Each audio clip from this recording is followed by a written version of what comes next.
Pag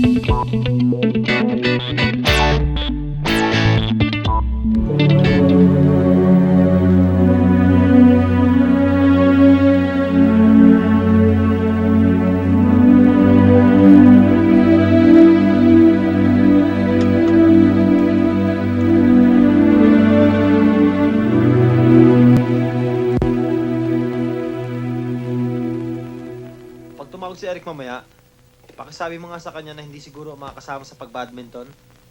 Bakit? May iba ka bang lakad? Oo. Napaka-importante naman ang lakad mo at nakakalimutan mo na si Eric. Medyo. Arman, kung ano man yung ginagawa mo, siguraduhin mo lang na hindi mo pagsisisihan, okay?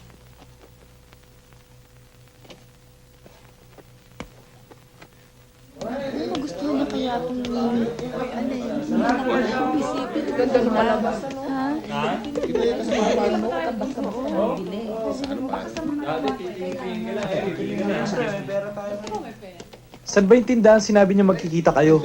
Eh, nasa third floor nga daw. Paano naman kasi? Ang gulo kausap ni Abigail. Hindi ba si Arman yun?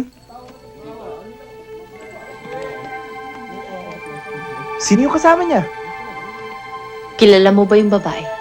Hindi. Pero, nakasuot ng uniforme.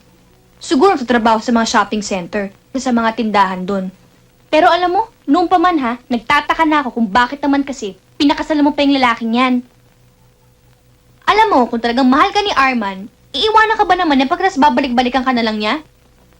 Huwag mo nang gatungan, alam kong ginagawa ko. Pag akong lumaban, gusto ko harap-harapan.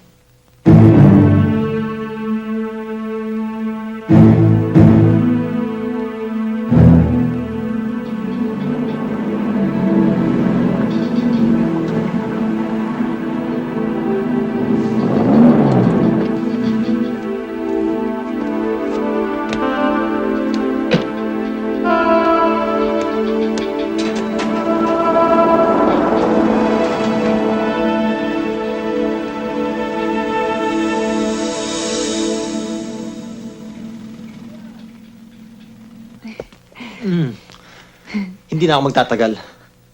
May lakad si Bettina. Walang tatao sa bahay. Magaling. Yan bang babaeng pinag-aaksayahan mo ng pagsisinungaling, Arman? Bettina, anong ginagawa mo dito? That's brilliant, Mr. Chongson. Akala mo ba yung nagpunta ako dito para makipagkaibigan sa kasosyo ko sa'yo? Let's go. Don't you dare touch me!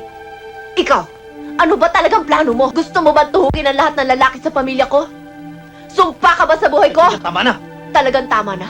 I thought you had a better judgment to find a woman who's better than me. Kung sa ganyang uri mo lang ako ng babae pagpapalit, talagang tama na.